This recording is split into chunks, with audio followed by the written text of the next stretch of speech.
Everything they told us is a lie. New Age Plug Amp, Stuck in the System, made this channel to expose the Chesters on YouTube, and also to go over the topics your favorite YouTuber won't. Let the show begin. Hey, you tired of having your YouTuber like with weird charges? Are you guys tired of your YouTuber not covering the topics that you want? Hey, welcome to Party Crashers, Stuck in the System, New Age Plug. Hey, we got a good show for you guys tonight. Hey, what's up, Stuck? How you doing? What's going on, bro? 2 for 2, baby. 2 for 2. 2 for 2. Gonna be talking about some crazy shit. We're gonna have the first ever Chomo Awards. The most impressive Chester. And for those who don't know, Chester stands for child molester. It's always Save the Children, man. We're gonna be getting into it because this is what I've noticed on YouTube, right? Everyone's afraid of getting sued. Everyone has their own agendas. Everybody has their own relationships where they're just side-eyeing the fact that these dudes have weird charges. And there's multiple. There's more than one. And it goes back to the one original Minor Mouse, and we're going to be talking about him because he has a special award that he's getting tonight. Minor Mouse. Yes, Mr. Minor Mouse, Christopher Yarbrough. Christopher, that name comes up a lot. Christopher. You hear there's a Christopher Yarbrough, there's a Christopher Williams, the name Herman Douglas, Cowboy. We'll be talking about him tonight too. But first, let's get into how me and you got to where we are here right now. Like, how did me and you meet and how we got here, right? It started with Lurchum. It definitely did, yep. And Lurchum, you know, he was arguing the fact of somebody using a slang gang term, and he was using another term at the same time, and kind of contradictory. But then you came up, and then I'm not gonna lie, DBS, aka Stuck in the System, when you came up, it was a breath of fresh air. It was here, you know what I mean? We had our differences, you know, said the Florida cracker shit, but that was more entertaining, you know what I mean? Yeah. Definitely.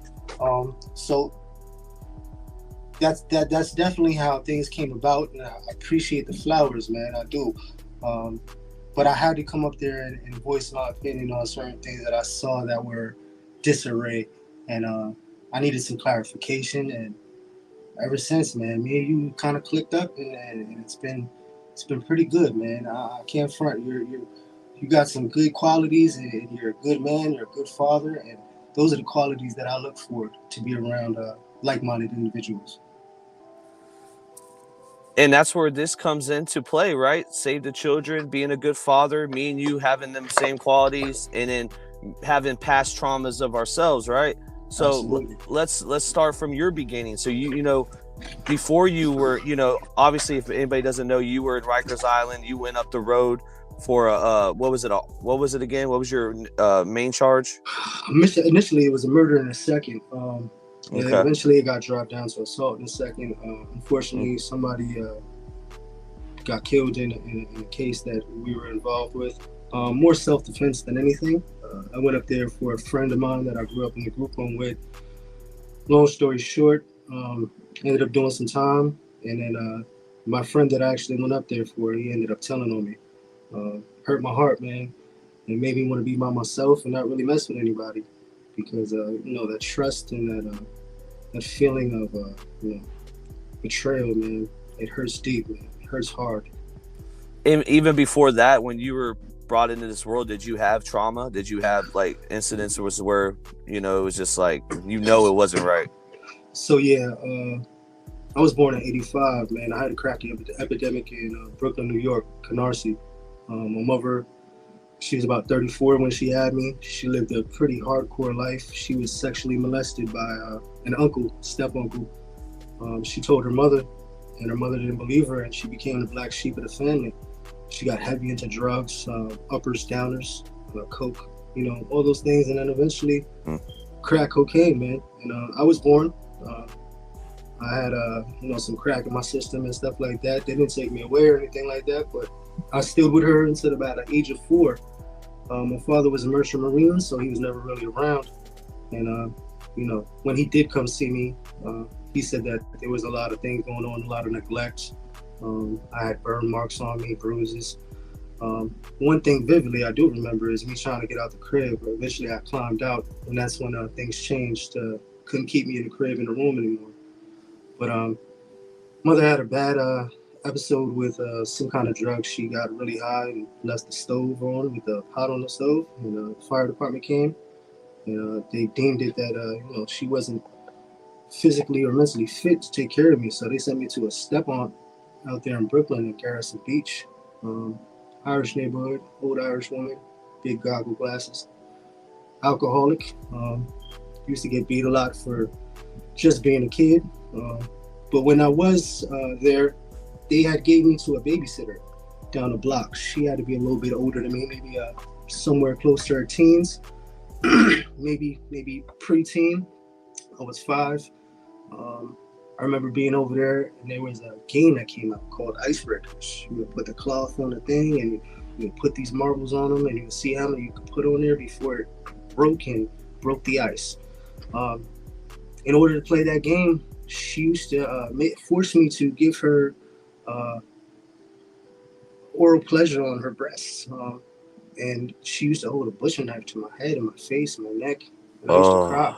I used to cry, man. I used to cry a lot. And for some reason, later on in life, I never really had an attraction to white women. Possibly due to with my mother, and then also this woman that was sexually abused me. Every time she made me do it, I just kept on tasting salt in my mouth. But as I got older, I realized that was the tears, that I was crying. And it did a lot to me, but it also helped me out because it kind of suppressed any kind of sexual desire. And I bloomed late, man, which is a good thing because I got to notice and learn a lot of other things that I was going through. And people probably would say, oh, it could be worse, Stuck, and why you bitching? It was a woman, right? This is the thing. He was a child. He was 5 to 6 years old. He didn't know any better. You guys remember a hard thing to go through, bro. Your own babysitter, doing that to you, putting a butcher knife to your neck and making her suck her titty. That's fucked up, bro. Excuse my language. No, no worries, man.